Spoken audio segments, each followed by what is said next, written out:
Okay, if you could let Gus in. So many of the resources that I give to you will always be in the class notes afterwards. So you'll be able to find them on the class notes as well as in the syllabus. If you look at the syllabus, let me share the screen with you so you can actually see what I'm talking about. So in the syllabus, what I've done is each day I've given you the links that I've shared, kind of took major bullet points, whatever Dandolo or star exercise that we've covered in that time.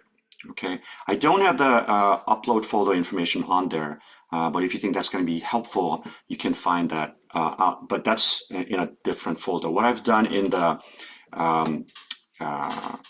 wait, not that one. Let me bring this down. So,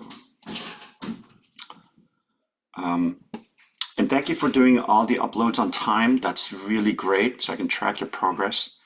But each day there'll be a handout folder, and then also it'll be titled upload folder with a due date. So you'll know exactly what's due in that resource folder. Okay, I've already updated. There's going to be 3 uploads. As I said in the class the other day, none of these should be taking more than like 2-3 minutes. I think the pictogram was a little different because I think that one you have to kind of really think about and feel the compression, expansion, and the different ways different intervals feel. But because as the semester we go deeper into it, there's going to be more Dandolos, there's going to be stars, there's going to be dichords, there's going to be chord identification. Like there's going to be a new one today that I'm going to show you in a second. So they're going to start to pile up. So if you're spending more than 2-3 minutes on these, then you'll be spending a lot of time on them. Okay. So the idea is to become as efficient as possible in your process of doing these exercises so that it just becomes a daily task. Here's a video that's about 8 minutes long. I'm going to kind of stop and stop. I'm going to not go all the way through, but I'm going to really encourage you to listen to it. There's a sort of a TED Talk version that's about like 28 minutes long. I would really highly recommend that you see that. But what I've did, I'll kind of lead you through that video. I'll fast forward and summarize things in the middle. So here's the video. Let me cue it up and then I'll play it.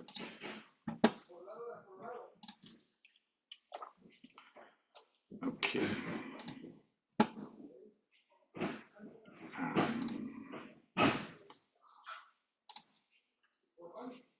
Are you able to hear it? Give me a thumbs up. Okay. One way to think about it is just kind of basic math. Like if you just look at the numbers, if you were able to improve by 1% each day for an entire year, and those gains compound, you would end up 37 times better at the end of the year.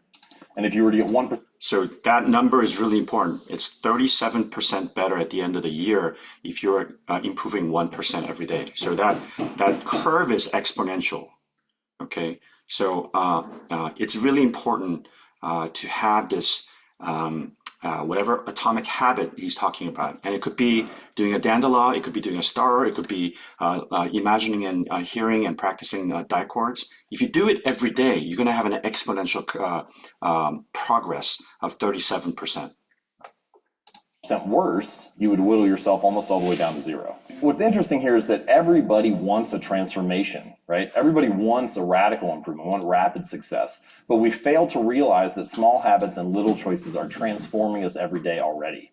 For the rest of this talk, there are 4 stages of habit formation. I'm going to take you through each of those 4. So the 4 stages are noticing, wanting, doing, and liking. Noticing, wanting, doing, and liking. One of my favorite things about noticing, one of my favorite strategies for discussing it, it's called implementation intentions. Many people think that they lack motivation when what they really lack is clarity.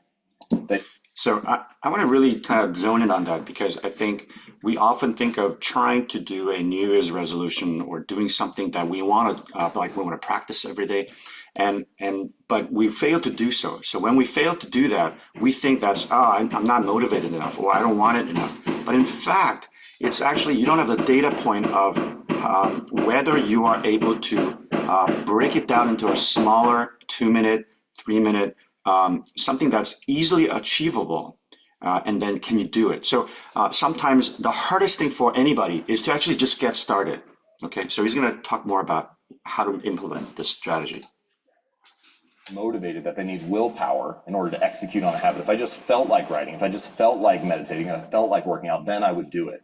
But in fact, they don't have a plan for it. And so they wake up each day thinking, I wonder if I'll feel motivated to write today. I wonder if I'll feel motivated to work out today. But instead, you can take the decision making out of it by explicitly stating when, where, and how you want to implement the habit.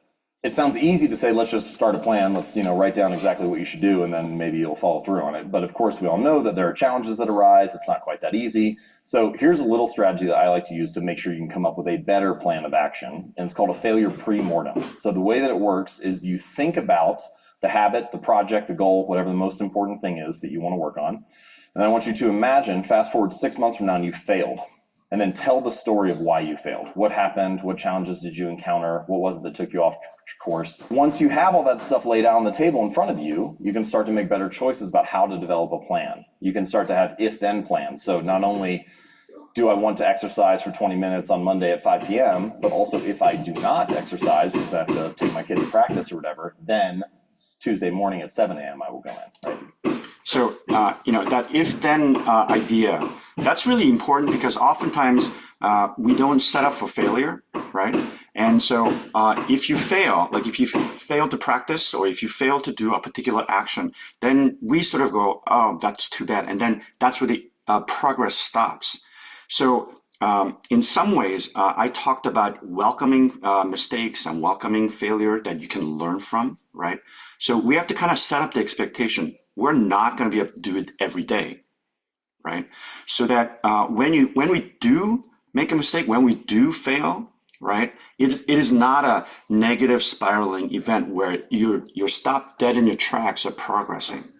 As long as you have a way to get right back up and or go to plan B or plan C, plan D, you missed working out in the afternoon, then you work out the next morning. So if you miss both of those sessions, now you've got to put in another time. So you kind of have this fallback plans. So when you do fail, you already have a plan of action. So yeah, that's fine. I missed that practice session, right? For these challenges. Stage 2, wanting. One of the most overlooked drivers of habits and human behavior is our physical environment. And this is an interesting insight about our desires. Your environment often influences them. We want things simply because they're an option, right? Simply because they are in front of us at the time. Thankfully, you don't have to be the victim of your environment. You can also be the architect of it.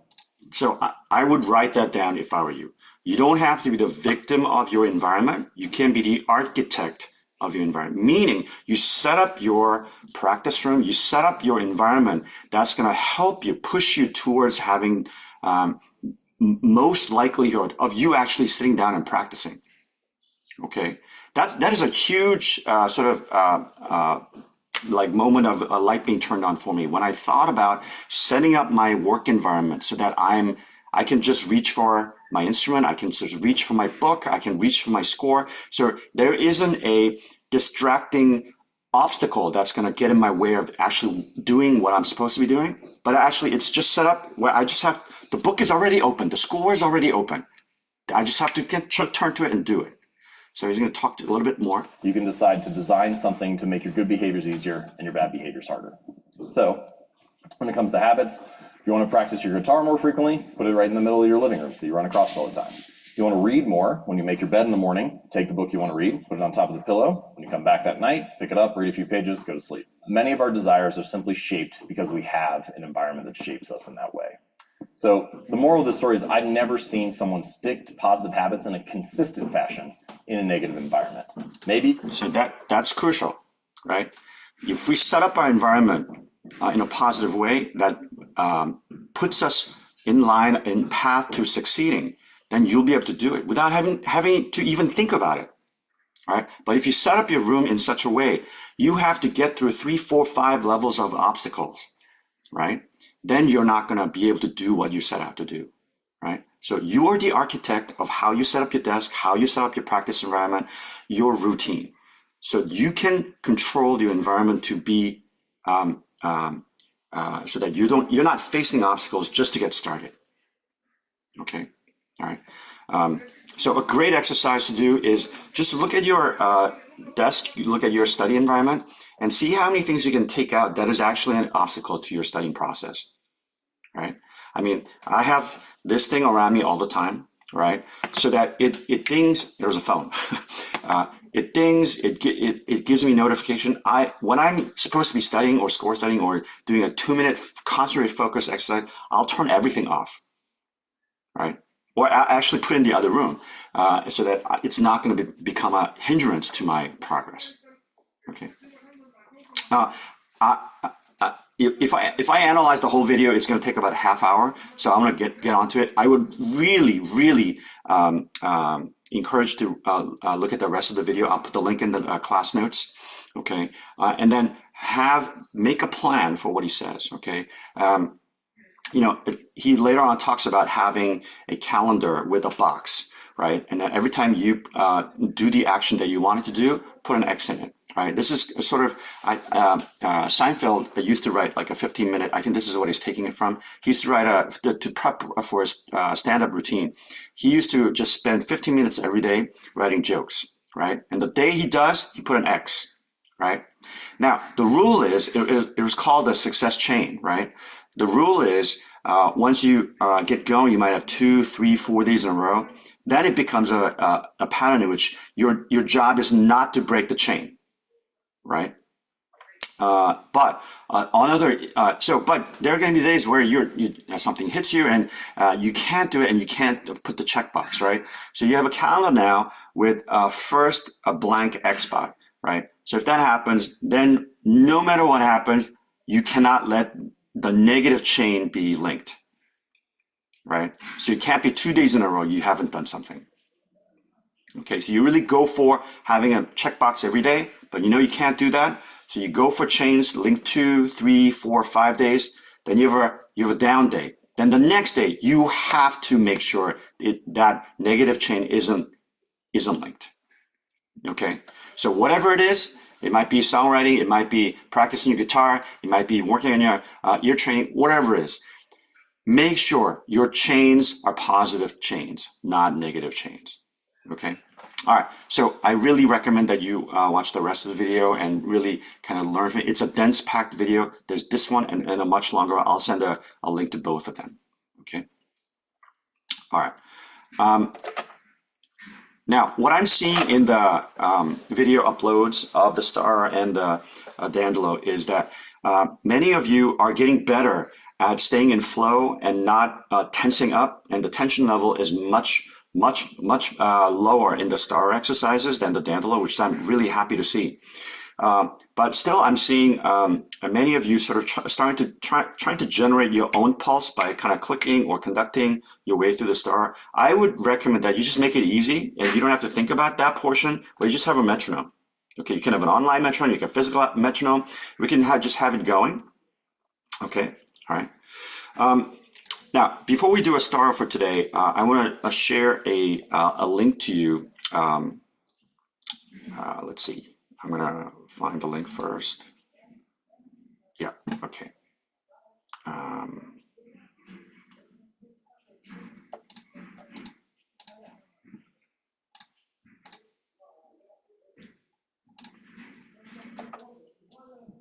Okay, so this will be, we'll be doing, using this website. I found this one to be particularly useful because you can set the parameters in different ways. So the first assignment that's going to be due is you're going to set the questions at 20. Okay, and this one may not take you 2 minutes. This might take you maybe 5-6 minutes because you might have to do a few times together. So you can set the parameters just triads, basic sevens, triads and basic sevens, and all triads and all sevens. So through the semester, we're going to do all 4 levels. But today, we're going to start with just the triads and root position. Now, as you get more advanced, obviously, we're going to bring in the first inversion, second inversion, and the third inversion when it involves sevenths. Okay, all right. So we're doing all root position, major, minor, diminished, augmented. Okay. Now, I find there are ways you can bring in the dichords. Hang on.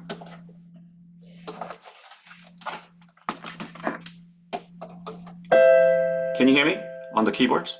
Okay. So if you play a triad, a major triad, right? You can already practice the triads, die chords. Okay. So a major chord is made up of a major third on the bottom and minor third on top, right? So, but if you have to say major third on the bottom, minor third on the top, rather than 4/3, which is faster?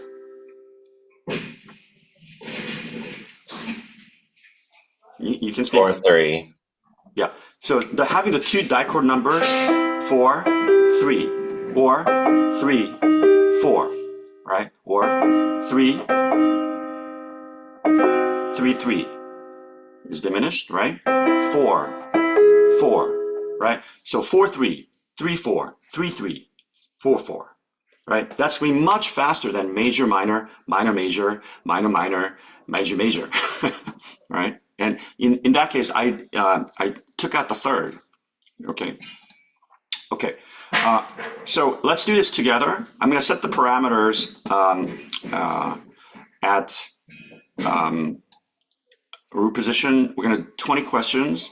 Okay. You can kind of set the advanced option, but you don't have to worry about that. Okay. So let's start the quiz. So you can just hear the chord again, or hear individual notes. Now, I would sort of challenge you to try to see if you can not do individual notes. Maybe in the beginning you should. Let me see if I can see both your face and the exercise.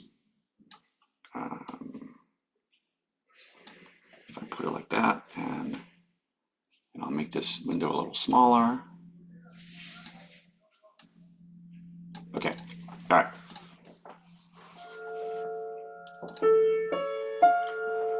Anybody? It's diminished. Diminished? Nope. Augmented. Augmented. Okay. So in the beginning, just don't spend too much time to go, just go with your first instinct, right? And then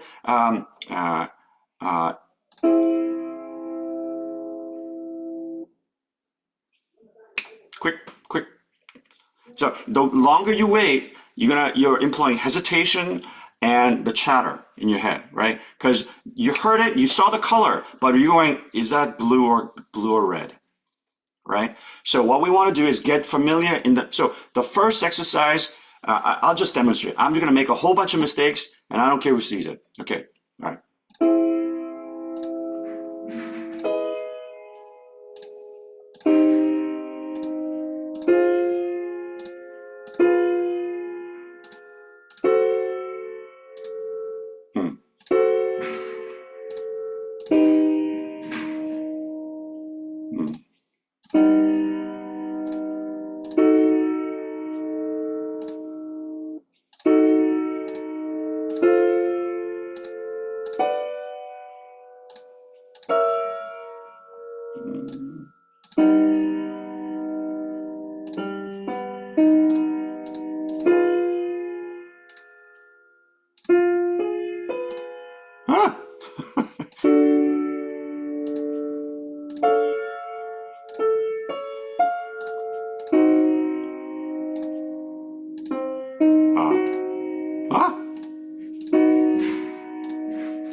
So then you get a feedback, right? And so first time through, you're just going through and you're kind of programming, oh, that's a major. So all of us are weaker as you get to the augmented and diminished. That's just going to be how it is right now, right? We're going to be very strong on major, maybe just as strong or a little bit weak on minor. Then you're going to be much worse in augmented and diminished because we just don't hear that as often as major minor chords.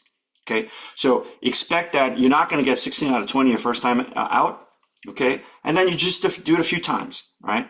And then once you get more than 80%, take a screenshot of that and then send it to me or upload the picture. Very simple, right? You can do it on your phone. You have literally a minute before your class starts. Just do it. Make sense? Okay, so that'll be on the upload folder to do. Okay, all right. Now, I'm going to do some die chord exercises with you, and this is a portion that's going to be, you can refer back to, and so it's the 22-minute mark. Okay, so I'm going to play a whole bunch of die chords in terms of ones and twos, right? And then if you could just hold up your finger, 1 or 2, 1 or 2 on the offbeats. All right, here we go. 1, 1, 1, 2, 2, 2, 2, 1, 1, 2, 2, 1, 1, 1, 2, 2, 1, 1, 1, 2, 2, 4. Okay, all right. Now, let's focus on just 3s and 4s. Now, 3s have a compressing quality, right? It wants to come closer towards each other. A 4 wants to expand out towards the 5, right? Mi fa, right? So it has that expansive quality. All right, so here we go. On the offbeats, 3 or 4. Ready, and 3, 3, 4, 4, 4, 4, 3, 3, 3, 3, 4. Okay, so you know the pictogram that you all working on. Has everybody finished the pictogram? Okay, please work on that, right? So that we get as clear a picture of not only how it feels physically when you hear the 2, 3 versus a 4, 1 versus a 2. So you have a physical connection to how that die chord feels. You have a visual image of how that die chord feels, or die chord is imagined in your mind's eye. Right? Is it vibrating at 7 cycles per second? Is it a more intense color at like a 1? Or is it a 7 cycles per second, 2 major second that is not as intense dark red as the 1? Right? Is it a modal interval of a 3, 4 cycles per second that is less intense in vibration, 7 cycles versus 4 cycles, but is a compressing darker hue 3 or a more opaque, transparent 4 that is expanding? Right? Okay, or is it a 5, 6, 5, 7. So let's go back and forth between. I'll take out the 6 and then just go back and forth at 5 and 7. So 5 is perfect 4th, 7 is perfect 5th. Okay, so maybe 5, 7, 5, 7. Okay, all right, here we go. 4, 4, 4, 4, 5, 5, 5, 5, 4, 7, 4, 7, 3. Yeah, so sometimes as I'm doing these, I might inadvertently spell out a major chord or minor chord in which your ear will make the connection to, or oh wait, that B flat is part of that G minor chord, and make that connection. So it might confuse the issue sometimes, okay? But when we do these exercises, focus on 5s and 7s, okay? Now, when we do the die chord exercise, the buckets become more specific when I say, I'm just gonna play between 5 and 7. So when I break that rule and lie to you and then play a 3, there's a cognitive dissonance where your brain says, wait, that's neither 5 or 7. What's happening, right? So I'm kind of prepping you for when we're gonna have an open, much open set of buckets where you can't focus on just 1s and 2s or 5s and 7s, but you have to focus 1, 2, 3, 4, 5, 6, 7, 8, 9, 10, 11.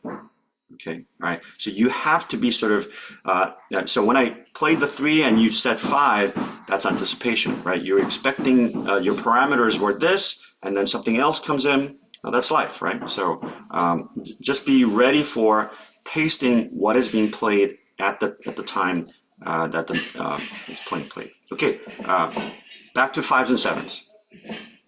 4, 4, 4, 4, 7, 7, 7, 7, 5, 7, 7, 5, 7, 5, 7, 7, 5, 7, 5, 5. Excellent. Okay. All right. Now, right now, your brain is doing a little bit of like, it's coming too fast. I can't quite understand what's happening. So there's this a state of confusion, right? Whenever we have a new skill set, new task that we're trying to learn, your brain is trying to comprehend what is the parameters, what. So as soon as you can set the parameters in your brain, then it becomes quite simple because it's just a matter of comparing two different wavelengths, two different color, right? So the pictogram work, the imagining the 5 versus the 7, how it feels in your hand. Is it compressing? Is it expanding? Right?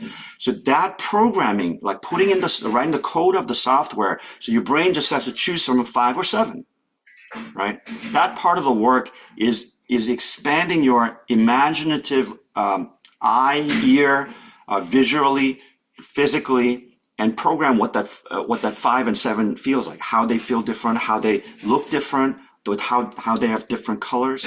So the more legwork you do, the better. Okay, so one way is to just brute force play 5 versus 7s in the practice room. Okay, but that's less effective because right now you don't have the intermediate basketball player skills, right? So you need to actually learn how to throw the perfect freeze throw at least once, right? Meaning you have to program your brain to be able to imagine a difference between a 5 and a 7 clearly, right? So one way to do that is to play the intervals. Another way to do that is to imagine the 5 versus 7, how it feels in your hands. So we're going to do that right now. You're going to imagine 5 versus a 7, right? And physically form your hands when I say 5, 7, 5, 7, 5, 7, and it's compressing for 5, expanding for 7, 5, 7, 5, 7, 7, 7, 5, 5, 5, 7, 5, 7. Okay, now imagine the keyboard. Okay, here's a middle C. Don't sing, think up a 5. Without singing, one more time. Up a 5. Now sing. Often what happens is our vocals and our imagination doesn't quite match. It's a little bit off. Okay, so you have to also learn, are my vocals able to imagine the 5 versus the 7 and match that what I'm hearing in my head? Okay, all right. Now I'm going to tell you right now, your brain knows the 5, knows the 7. Okay. Now you can get to that 5 in a number of ways physically with your vocals, right? Sing up a half notes to that. You can also do scalar. Let's do it. Up a 5. Excellent. Down a 5. Yeah. Yeah. Yeah. Or, okay, sing up a 5. Down a 5. Down a 5. All right. So when we have singing up a 5, I feel that it's pressing down as opposed to yada. So 7 going up is expansive. 5 going up is yada. Even though the motion is going up, the feeling is it pushes down, that compression. Or, okay. Now, going the opposite direction, it wants to come back up. Da, da, da, da, da, as opposed to a 7 going down. Yeah, okay, all right. So now we've vocalized it, we sang it. Now, we've imagined the 5 going up, 5 going down. Let's try to see if you can track it, okay? I'm going to say up a 5 from C. Okay, you're going to track on the Minds keyboard 5s or 7s. This is hard. Okay, all right.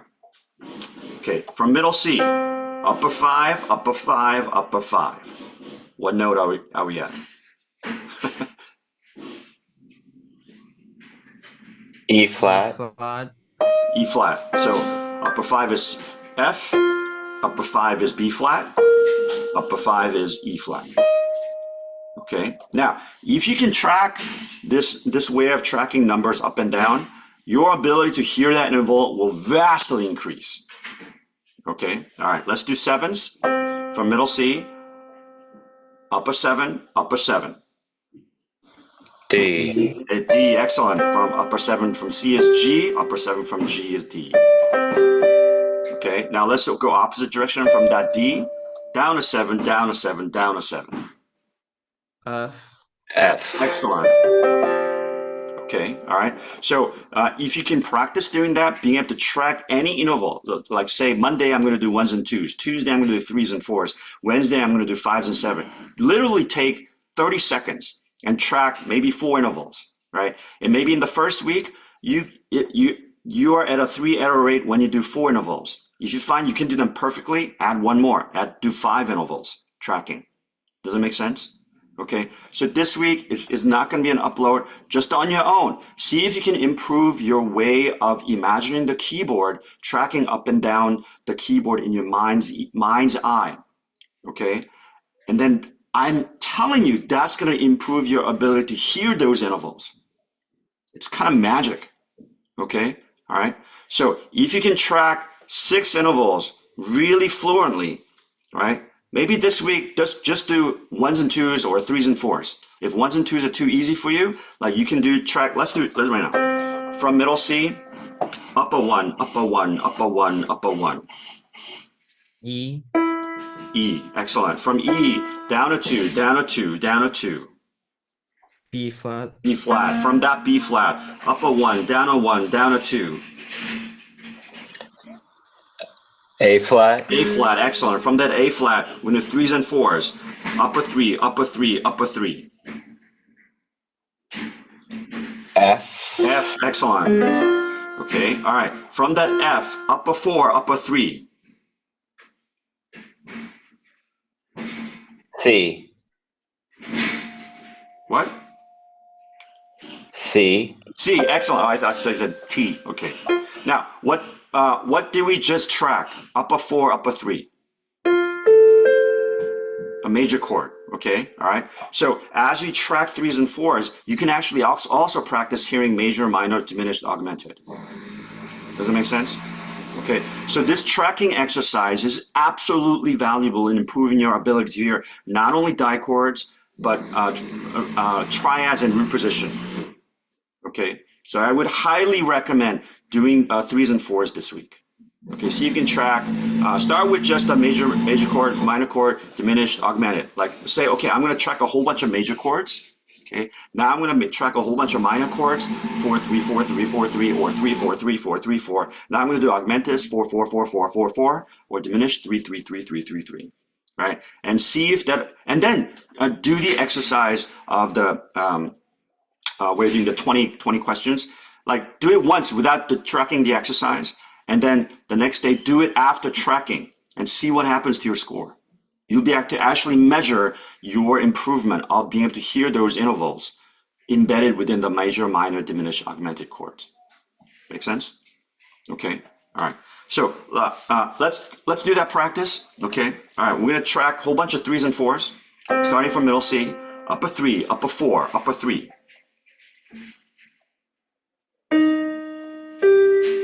A flat. I didn't hear it, Danny.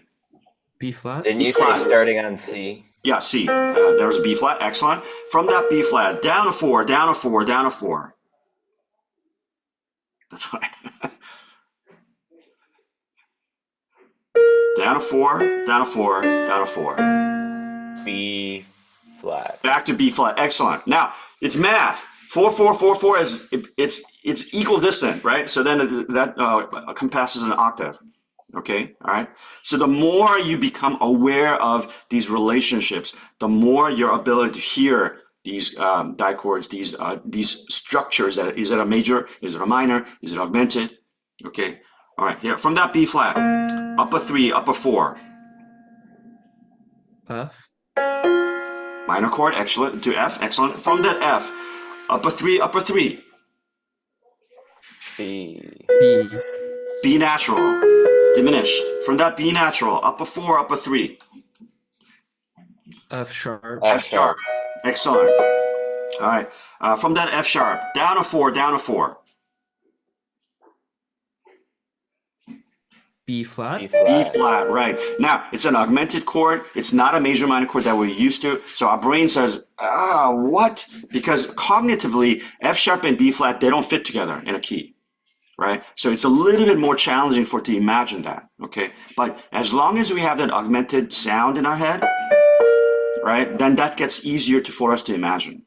Right, so it kind of you break your tendency to rely on the key signature, right? Right. I find one of the ways that some of the musicianships fail is they rely so much on the key signature, singing and doing sight singing in a particular key. I think for many sight singing activities, being able to sing a movable do, like, okay, here's do in a movable do. Movable do versus fixed do. The difference is whatever the key signature, do, right? You find do that way, right? Or do. So the movable do becomes the home tonic, the first degree of whatever key we're in. Okay. Problem is, what happens when they modulate? Right? Then all of a sudden you're like do, do, do, do, do. So then our brain is like trying to figure out. So, however.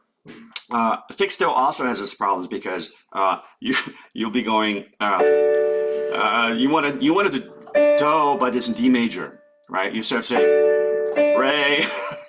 So there's a bit of a cognitive dissonance we have to get through in this fixed do versus movable do. But for the purposes of identifying dichords, the number system, the benefit is it really speeds up your real-time recognition. Okay. All right. I kind of went really fast today about that, but any questions? Okay, good. Let's do a star exercise. I'm going to put a star exercise on screen.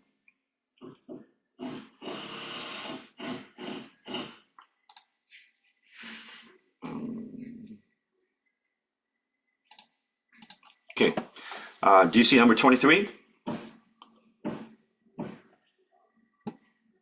Can you zoom in a Yes. little bit? Somebody give me. Yeah. Okay. All right. So I'm going to ask you to do 22 and 23 for the video upload, but let's go to 21 and 20 and 21. So let's do 20 together. One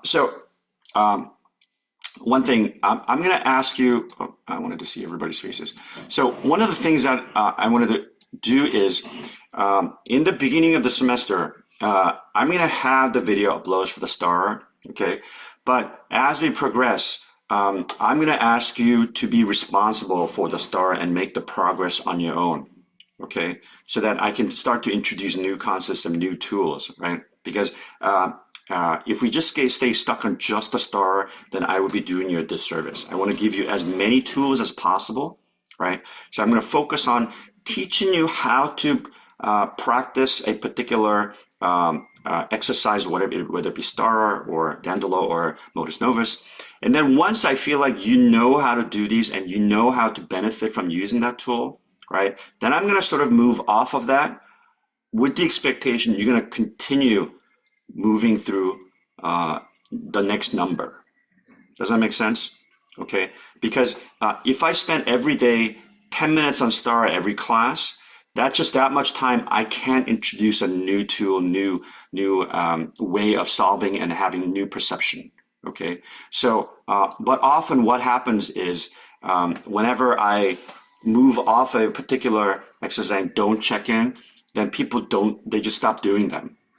Okay. So, so I have to kind of balance that out, that need to make sure to be the person that sort of nudges you, hey, make sure the star is done this week, right? Without having to do a video upload of, because otherwise you'd have like 9 video uploads a week. Okay, all right. So, but all of these are designed to be 3 minutes tops. Okay, all right. So let's do number 20.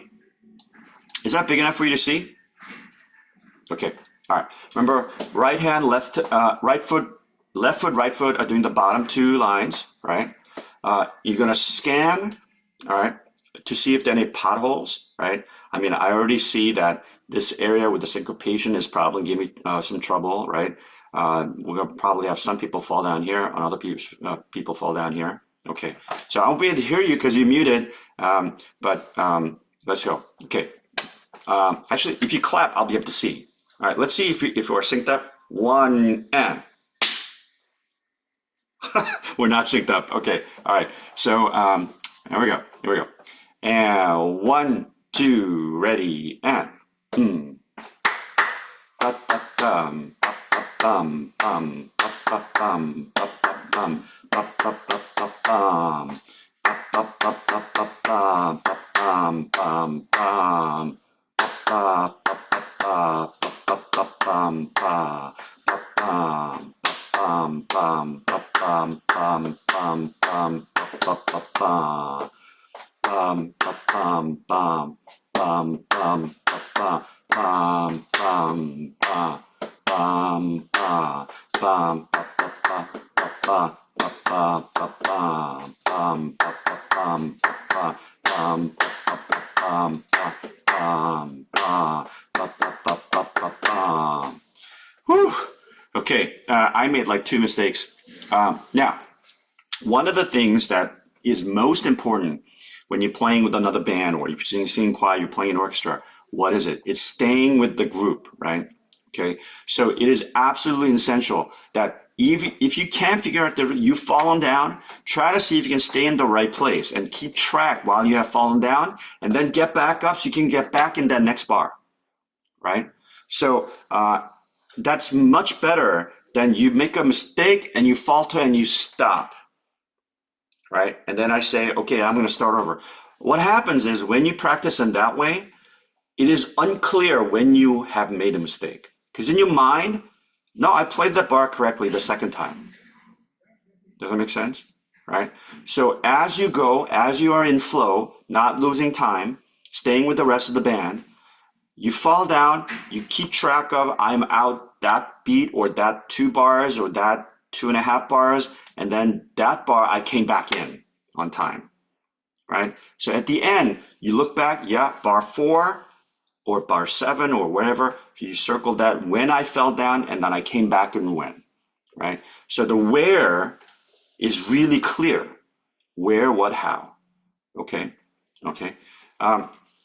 Now, is perfection the goal? No. I'm going to reiterate that every time because if you fall into the trap of trying to be perfect, you're going to be more tense.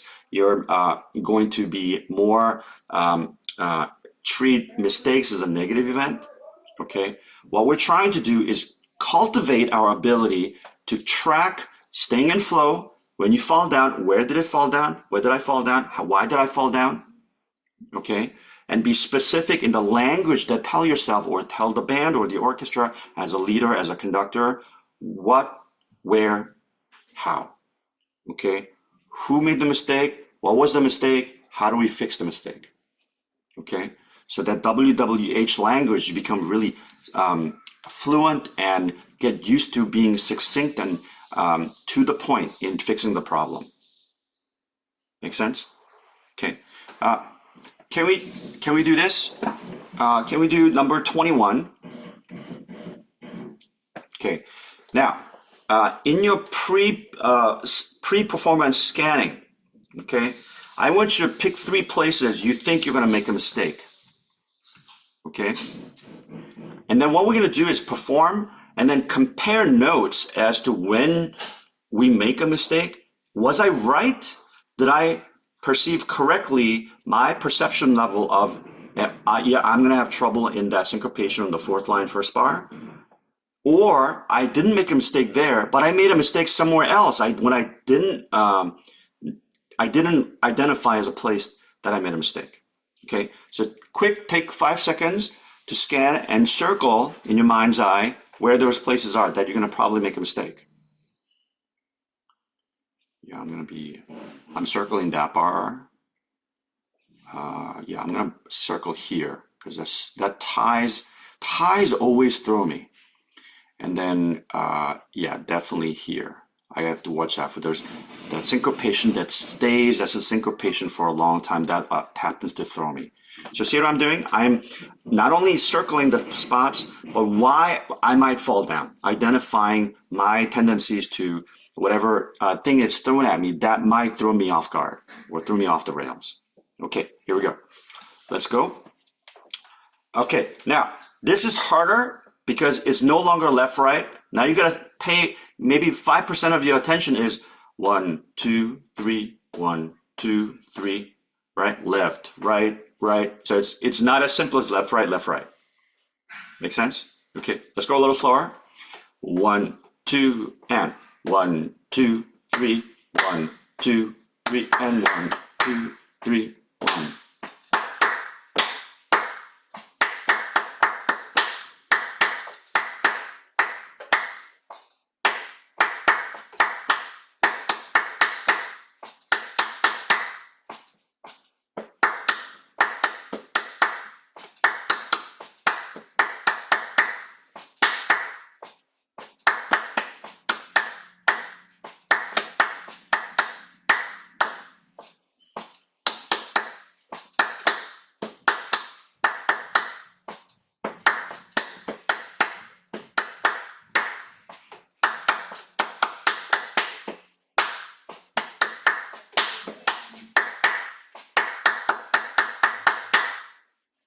Okay, now what I had to do with the left hand, right foot, left foot, right foot, I had to sometimes just kind of drop the feet out, so it's just so I could stay with the rhythm on top, or just go right, right, right, right, right, right, left, right, so that it is the feet coordination isn't throwing me off guard.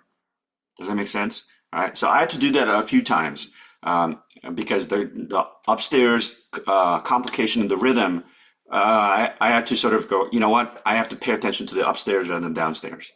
Does that make sense? Okay. Now, how many of you made mistakes that were on par? Like you identified the pothole and then that's where you fell down. Okay. How many of you made mistakes that you didn't think was going to be a pothole and then you made a mistake? Yeah. Okay. Now, here's the thing. In the beginning, right, when we try to identify potholes, our tendencies are that, well, everything is hard. So oftentimes we're right. Okay. But then there are other potholes that we didn't think of that get in our way.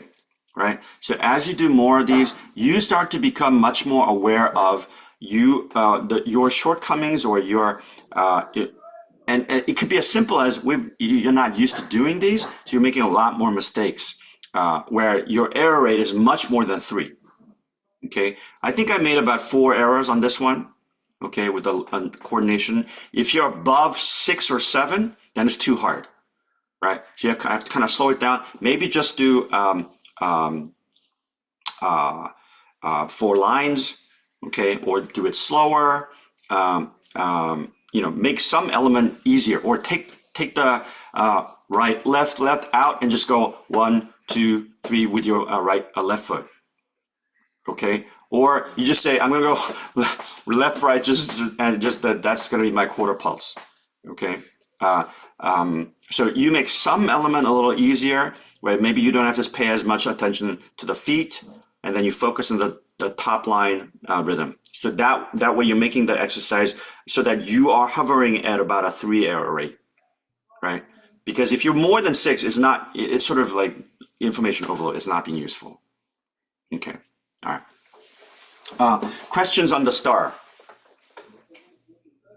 Okay, all right. So for the upload folder, let me show you the.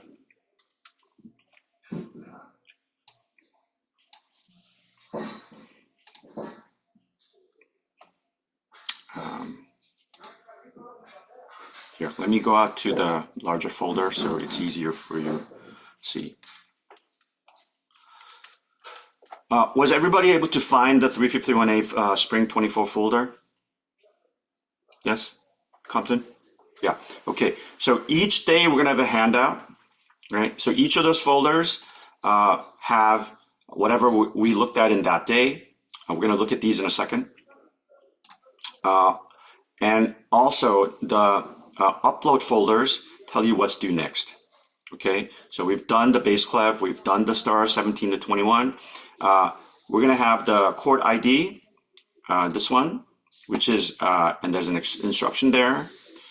Basically what I led you through, there's a link to that triad identifying, right?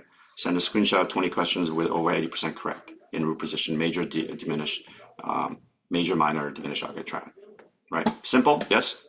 Okay. And then also due on the on Wednesday is the pictogram. So you can look at previous exam. People, your colleagues have already put in a lot. Okay. And then the star number 22 to 23 recording upload. That'll be due. So there are 3 assignments that are due next time. Okay. All right. You can always also go to the spring syllabus folder to get the notes, class notes. I'll put in the class notes after this class. I teach the second section right away, so it won't be until like 1 o'clock or so when I've updated that. Okay. Another thing that I want you to do is in the pre-course survey, go to section 2 or section 1 and look at the playlist by your colleagues and take a listen to what they've suggested. So you become kind of aware of your taste. Okay. Can you remind me, did we decide on 2 teams or 1 team? We did decide on 1. Okay. We didn't So decide. the timeline of the Battle of the Bands project, I'll be just one of you, but one band, but is for us to mash up 2 songs and perform them the week after spring break. Okay, so what you probably want to do in terms of that timeline is the second week of school. So March 11 to 15 is our spring break. Our performance will probably be Wednesday the 20th. Okay, we'll have 18th sort of a class time to do a with mics and amps and all of that in class. I have a rehearsal time on that Monday. Okay, however, so you have all of February and the first week of March sort of put the project together. So what I would recommend in terms of timeline is this week, listen to your colleagues' musical tastes. Okay, by the first week of February, you come to a decision which of the 2 songs that we're going to mash up. Okay, so maybe over a group chat or a couple meeting in the courtyard, you guys can decide by the first week of February which 2 songs that we would like to do a mashup, and you'll have to also perform it, right? So don't pick a song that's like crazy hard for us to perform, okay? And then in that process, you're also determining who's going to do what. Right? Who's going to be the vocals, who's going to play piano, who's going to play bass, who's going to play drums, or whatever it is that we're going to have in terms of performance forces. Who's going to do the drum tracks or the non-live element. Okay, all right. So that and then people should be sharing the division of labor pretty fairly. Okay, all right. So just this week, listen to the playlist of your colleagues and figure out who are the people and what do they like. All right, and start to come up with a list of songs that you would like to suggest, so that by the first week of February we have the 2 songs determined, and you're starting to think about what role I'm going to play, what role as a vocalist, as an instrumentalist, as a producer. Right, you start to have an idea, and you bring those ideas together. Okay, all right. I'll also put the links to last year's performances online so you guys can take a look at them. Okay. Now, another thing that I ask is that there should be some sort of notation form that another group could replicate the song. right? It doesn't have to be a full score, right? It could be as simple as a lyric sheet with chord changes, right? Or it could be some kind of ways that you're notating the piece for the next group to replicate it. Okay, all right. So because that's one of the things you have to think about as a songwriter, as a producer, as an instrumentalist, right? I'm writing the song down. I'm not going to be the only one that's going to be performing this piece, right? Okay. All right. So that's all I have today. And I will send this recording out to you. So you have the link of this recording to practice. Okay. All right. One last die chords. Okay. Here's ones and twos. 1, 2, 1, 2, 2, 2, 3, 3, 3, 3, 3, 3, 3, 1, 1, 1, 1, 2, 2, 2, 1, 1, 1, 3, 3, 3, 3, 5, 3, 4, 5, 4, 4, 4, 4, 4, 3, 3, 3, 3, 5, 7, 5, 7, 6. Excellent. Okay. All right.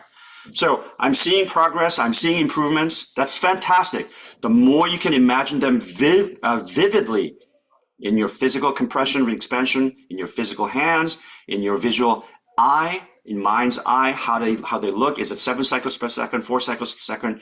The better your real-time identification is going to be. Okay. All right. So I send you out into the world and practice. Thank you. Thanks, everybody.